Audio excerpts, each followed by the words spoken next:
Hello everyone, my name is Pixlriffs and welcome back to Minecraft RTX Survival. I hope you guys are having a good day. In the last couple of episodes of this series, we have been collecting and displaying all of the blocks from Minecraft 1.17 that we can get our hands on. We've got a nice bunch of them here, including a bunch of the copper, which is currently aging over here in this field. And today I think we're going to put these blocks through their paces a little bit and finally tackle a project I've been wanting to do in this RTX world for a while. That mountain up there in the distance, which we can actually see really nicely from our house, is, I think, in need of a castle, and I've gathered enough stone by this point in the world that I should be able to at least get started on a castle build. We're going to need a lot of material for it, and especially if we want to use some of the newer materials, I might need to go back out to the 1.17 lands and acquire a little bit more, because, yeah, we don't have a huge amount of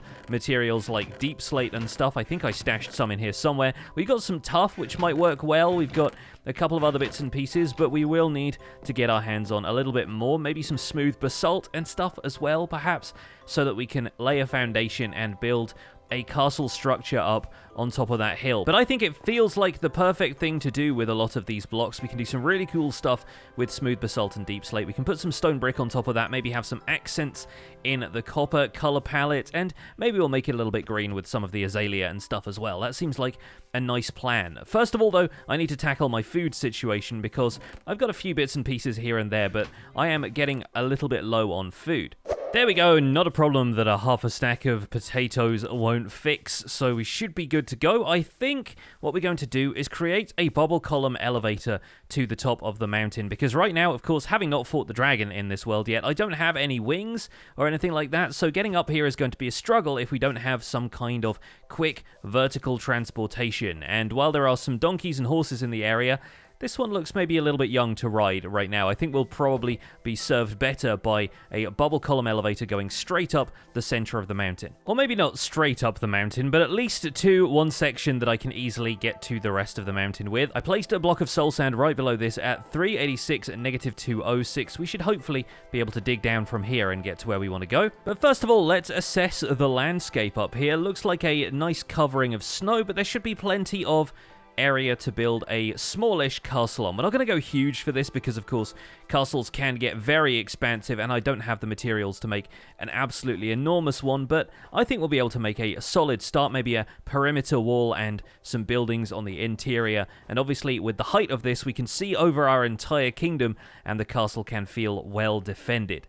There we go, we now have a shaft all the way up to the top of the mountain here, and I think it's probably time to go and grab a bed, because otherwise it's going to get very dark out here. And now I'm hoping that we'll be able to do something similar to what we do on Java Edition, just place a water flow all the way down here, and I can't remember if water bubbles will actually work on a flowing water column, or looks like, nope, we have to grow it up using kelp. Alright, looks like it isn't going to let me place kelp on the soul sand here, so I'm just going to place a block of dirt. We'll be able to grow the kelp on top of that, and hopefully we can bone meal this all the way up to the top of our tower. Well, that's interesting. It seems like kelp has a maximum height on Bedrock Edition, which I didn't realize before. On Java, you can just bone meal the entire thing all the way up, so I guess I better go and collect some more kelp. So while I make my way out to the nearest ocean, let's have a word from our sponsors. For this part of the series, the sponsors of this video, Nvidia and Scan, have loaned me the phenomenal new Asus ROG Zephyrus G14 laptop, and for gaming, I'm normally a desktop PC guy,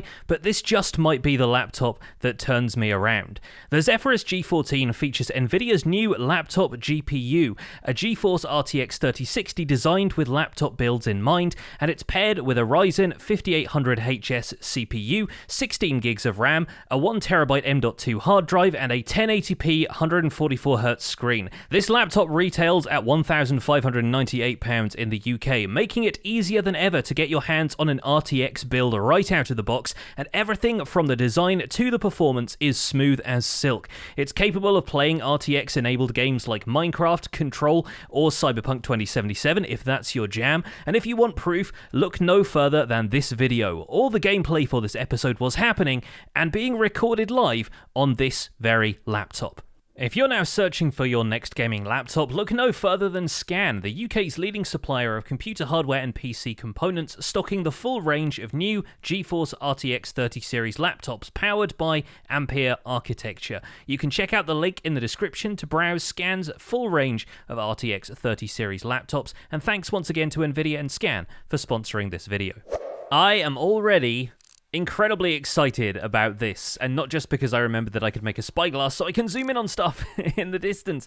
I really like the way this looks on the hillside, and it's just a couple of stone edifices for now, but it's just giving the side of that mountain the idea that there has been a castle up there for centuries and bits of it are ruined and have fallen off the mountain and that kind of stuff. I'm looking forward to building a little bit more of this, and so far I think I got a good thing going. So I was able to get the water elevator all fixed up, and now we have a bubble column that takes me from the foot of the mountain there, where we'll probably build some sort of entrance up to the peak. Just got to run in here, step into the water stream, and we're on our way up to the summit. Ta-da! There we go. And we come out basically by the window that I carved into the tower here, or built into the tower, I guess. And then up here, we can have a little bit more of the castle proper. So I'm thinking the outside of this is going to be the walls. We'll build a little wooden staircase inside of here that will take us up onto the walls and then into the grounds where the castle keep is going to be. And then I think on this outcropping down here, we can build a little tower or something like that that's going to fit like a guard tower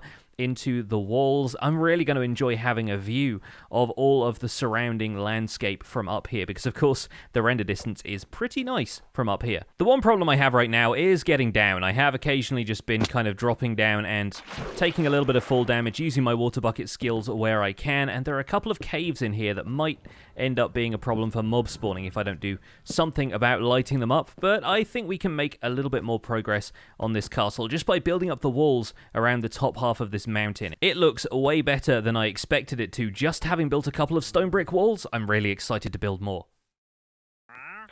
He's got it! Yes! Small drip leaf. Incredible. Okay.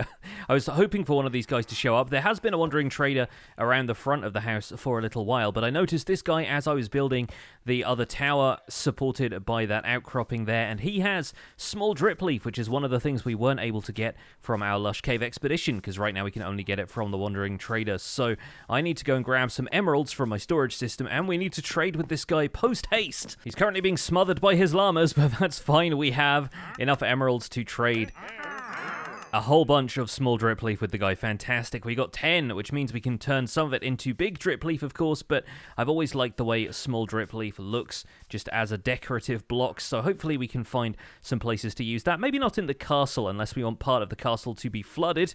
Seems unlikely up there on the mountain, but you never know. And maybe we can put it in the garden over here, since we do have a little pond section. It'll fit in beautifully amongst all of the lily pads and stuff in there. We do have some soul soil down there, so I don't think we can plant on that right now. I think we'll have to put some clay blocks in there for it to sit on there perfectly. But man, what a score. What a lucky thing to find. I'm going to put that in the ender chest right now. I don't want to lose track of where that is. Absolutely not. Well, I think it's probably time to get on with a little bit more castle building, and once we've done a bit more building, I think it's time to figure out how we are going to light the castle.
Hey folks, welcome back. So for right now, I'm having to fend off some phantoms because unfortunately, having set this world to survival only, whenever I log in with a second account to use as a camera, it means I can't sleep the night away. So having to deal with the occasional phantom incursion, and I decided to cut the time-lapse short to give you a bit of a progress update. As you saw in the time-lapse, we now have a little bit of extra colorful lighting up here thanks to a few colored glass blocks above sea lanterns, which is providing this beautiful rainbow effect on the castle wall. And this is really what I wanted to do in Minecraft RTX. The design of the castle doesn't matter so much as the ability to light the castle in different colors. And the cool part about this, you probably saw a little bit in the time lapse, but I actually put the lights up before it got dark, and you really can't see the color of all of this during the day, which means you can kind of disguise the fact that the lights are even there during the day, and it gets more colorful at night as though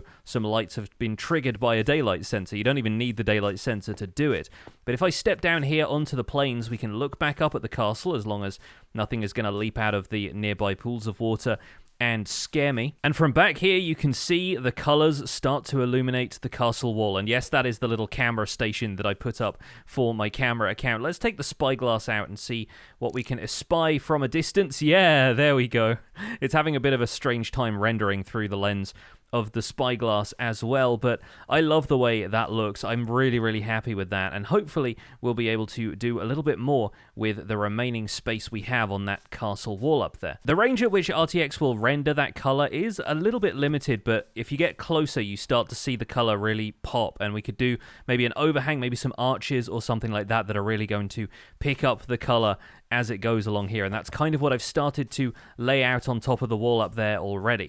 So back up here at the top of the tower, I'm going to lay down two more pieces of glass. We've got a purple one and a magenta one to finish off our little rainbow here. And of course, you could do this in whatever colors you wanted. If your kingdom had colors, then you could do some stuff with that. You could, you know, emblazon the walls with red and gold if you wanted to. And I think it looks really, really special when you can use the walls as a canvas for all of this light. And now I'm going to get some sleep because otherwise the phantoms are going to keep coming out and messing with me. The other fun thing about building a castle up here on the mountain top is that occasionally we got some goats spawning up here, and they may have despawned or wandered off at this point, but at one point I was building the wall up there. You probably couldn't see because of the distance that my camera account was at for the time lapse, but the goat actually hopped up on top of the wall next to me and then just looked at me like it didn't really know what I was up there for in the first place. So we have one more section of wall I want to build here for the castle, and the castle is going to be fairly simplistic in terms of its overall design. I'm really just going for a kind of blank canvas that we can use to light the place up, because that's what's really special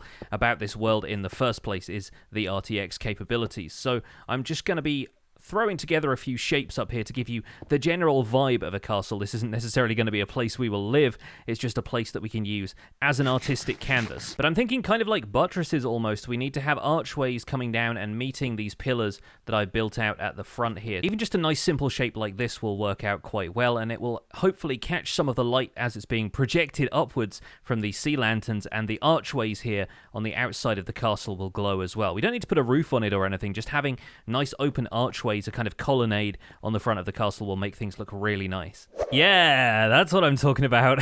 I like the fact that we get a little bit of that light now on the ceiling and the wall to the right as well as the wall to the left. Let's head down before we go to sleep for the night and see what this looks like from ground level. That cow almost spooked me coming around the corner like that. Yeah, I like that. It kind of divides the color up into this series of archways, and of course there's some that are spaced apart slightly differently than others. There are some that are only 2 spaces apart because it fit the landscape up there a little bit better, but we could build up something on the top of that. I think that would look really cool if we had a kind of closed off, you know, walled off area up there. The ideas are really starting to flow at this point, and I'm looking forward to adding a few more bits and pieces to the structure of the castle, just getting some perspective on it from down here. Let's sleep and make it daytime and see how it looks during the day. Okay, yes. I really love the way that looks during the day as well. Even though you can't really see the colored lights so much anymore. It does start to look like this ancient castle up there on the cliffs. Let me get the spyglass out so we can take a closer look at that. You can still see a little bit of the color even during the day, thanks to the fact that we've darkened some of those areas, especially in the reds and the yellows. It starts to show through a lot better, and there's a lot of natural blue in the sky, which is kind of making it feel like you can't really see a huge amount of the reds and blues. Possibly even the filter that we are looking through the spyglass with changes the color of it a little bit. That's kind of wild. Anyway, I think we're going to add a little bit more to the roof of the castle along there. We're maybe going to create a kind of covered walkway on top of all of those archways that we've created right there. And I think we'll do a little bit more building on this before we call it for today. This is definitely going to be a project that we work on into the next episode as well, because I don't have time to get this whole thing finished for this episode, but you better believe I want to keep working on this. Well, this covered walkway is now a really nice place to stand and watch the sunrise as it kind of rises over there. Our friend the goat is back and has found any number of ways, actually, of getting up onto the wall section here. We are almost done with this part of the castle, but I think we're probably going to wrap up the episode shortly. I just think we need to go down and take one last look at this from below, because now, with that section all covered over, we might be able to see some of the rainbow lights even during the day. And we can pick other colors to light up the upstairs part of it. We could even light it up in a kind of orange and brown shade, or we could just use regular white light if we wanted to uplight the castle from significant other spots without introducing that color. So from ground level down here, you can just about see the colors underneath all of those archways. They are very faint. It actually increases a little bit when we zoom in here, but once again, the spyglass effect, which I can't even remove if I hit R1, is changing the colors a little bit as we observe them. But I really like the way this is coming together so far. I want to put a roof on that. I want to increase the height of the castle tower over here. We can have all kinds of structural elements added into this castle and kind of reinforce them a little bit with the RTX lighting effects. I think I need to do a little bit more decoration on the outside for sure, and I want to fill in some of those windows maybe with colored glass that matches the lighting underneath, so that maybe that can kind of reflect the rainbow pattern that's going on in there even when that area is closed off. We could have it lit from behind instead of from below. And once again, all of these different tricks you can apply with RTX lighting make this such a fun environment to build in, and I'm looking forward to working on a little bit more of this off camera in the meantime. But for now, folks, that is where we're going to leave this episode of Minecraft RTX Survival. Thanks once again to the episode sponsors NVIDIA and Scan. Check out those links in the description for some awesome deals on RTX capable laptops, and I will see you guys in the next video. Don't forget to leave a like on this video for me if you enjoyed it, subscribe if you want to see more, and I'll see you guys soon. Take care, bye for now.